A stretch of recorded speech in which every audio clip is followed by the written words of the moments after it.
न हातमा फुर्लुङ न हातमा बल्छी न साथमा जाल मेरो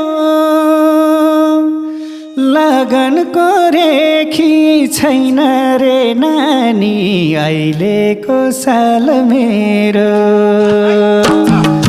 न हातमा